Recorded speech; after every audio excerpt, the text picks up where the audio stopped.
Hey everyone, and welcome to this explainer. Today, we are taking a really fascinating look at the actual architecture of the English language. Have you ever thought about the words you use every single day as, well, construction materials? Because it's actually an incredibly helpful way to look at it. Just like a builder uses different kinds of bricks to construct a simple little garden wall or a massive, majestic mansion, you, as a language user, rely on your own personal inventory of words to build your sentences. So today we're going to explore exactly how we acquire these linguistic bricks, how they stick together, and oh yeah, the very surprising traps they set for us along the way. Okay, let's dive into this, because this quote right here perfectly captures our mission for today. You see, just tossing a giant pile of bricks on the ground doesn't magically give you a house, right? They have to be laid out properly and with a bit of imagination. But actually, scratch that, it's more like bricks alone just aren't enough. They desperately need mortar to hold them together and give the whole structure strength. In language, that mortar is the appropriateness of the word you choose, the order you put them in, and those really delicate nuances of meaning. Mastery of English isn't just about the sheer number of words you've memorized. It's about how skillfully you assemble them. And that brings me to a question I want you to seriously consider right now. Do you really, truly know the words you are using? Or even the words you're hearing other people say? We literally interact with thousands of words daily, but our relationship with them varies wildly.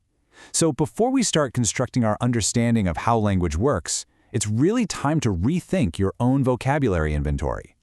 To keep things simple, here is our roadmap for today. First, we'll look at the language building blocks. Second, the identical word traps. Third, decoding idioms and nuances. And finally, mapping word relationships. All right, let's kick things off with Section 1, the language building blocks. So the absolutely crucial thing to understand here is that not all the words floating around in your brain belong to the same category. We actually have an active vocabulary and a passive vocabulary. Your active vocabulary, that consists of the words you can summon completely effortlessly and use properly when you're speaking or writing. But your passive vocabulary, well, those are the words you might recognize when you're reading a good book or listening to a speech. You might even be able to guess their meaning from the context, but you wouldn't necessarily feel confident using them yourself. And here's the kicker. Our active vocabulary is way smaller than our passive one. The ultimate goal for any learner is to constantly shift those words from the passive side over to the active side. Now, let's categorize those words in another way. Content words versus function words. Content words are the real heavy lifters of meaning. We're talking nouns, verbs, adjectives. Think of words like Gulmohar, helipad, or smartphone. And this list is completely open and ever-growing. I mean, 100 years ago, a smartphone didn't even exist. We add to this pile all the time. On the flip side, we have function words. These act as that structural mortar I mentioned earlier. Prepositions, conjunctions, modal verbs. They carry the grammatical meaning. This is a closed set. We aren't exactly inventing brand new prepositions every single year, but we use them constantly to hold all those heavy content words together. Moving right along to Section 2, the identical word traps. Welcome to the hazard zone, folks. The most notorious of these little traps are homonyms. These are words with the exact same spelling and the exact same pronunciation, but entirely, totally different meanings. So how on earth do you know which meaning is intended?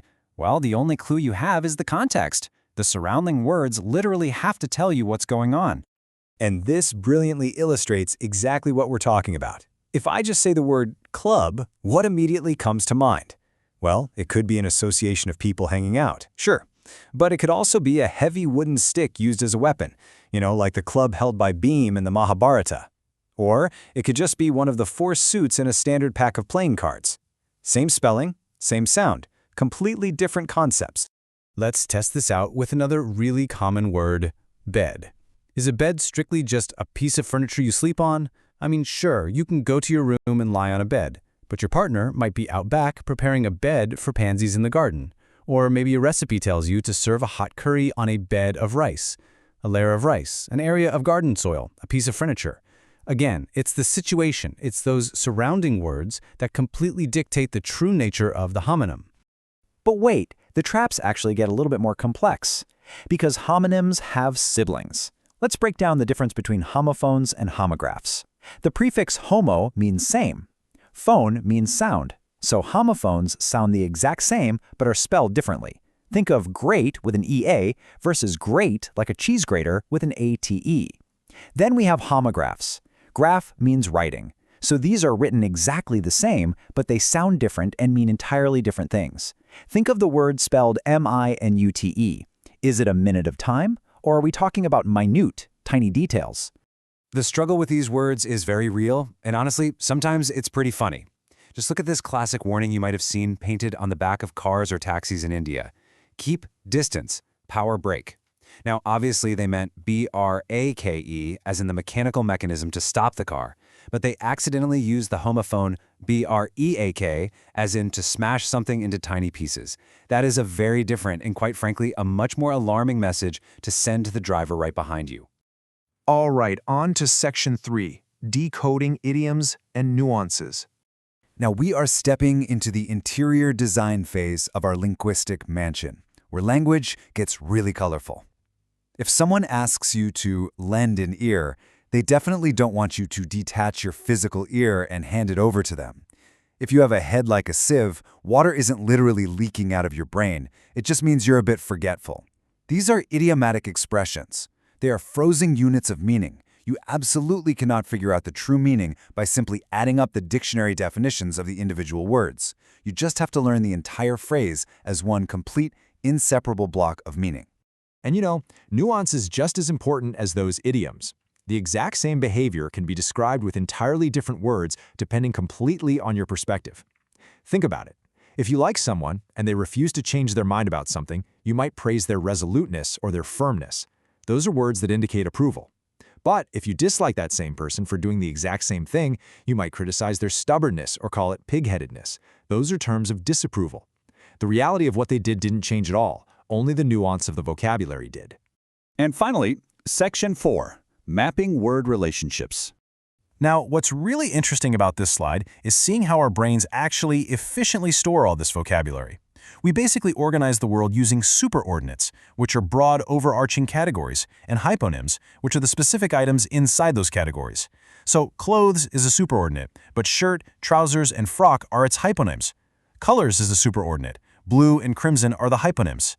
This mental hierarchical mapping is what allows us to effortlessly pull the exact right brick from our inventory right when we need it. Did you know words also have best friends? Seriously, we call these collocations. Certain terms just naturally prefer to partner up with specific other terms. When two words are used together frequently, they collocate. Take the word color. We naturally pair it to, say, color film or color television. We talk about making money or catching a cold. Recognizing these completely natural partnerships is a huge, game-changing step in making your English sound fluent and natural, rather than stiff or forced. Finally, let's talk about antonyms, or opposites. But wait, opposites aren't always just black and white. Some opposites are what we call gradable. They exist on a whole continuum. So between freezing cold and scalding hot, we have this entire sliding scale of descriptive bricks: tepid, lukewarm, warm, boiling hot. Understanding gradable antonyms allows you to be highly, incredibly precise with your descriptions. And that brings us to the end of our architectural tour of English vocabulary. We've covered a ton of ground today, from homonyms all the way to hyponyms. So I'll leave you with this final, slightly provocative thought. We all have a skeleton in the cupboard, which, by the way, is a great idiom from our source material, meaning an embarrassing secret. Perhaps your secret is a slightly weak active vocabulary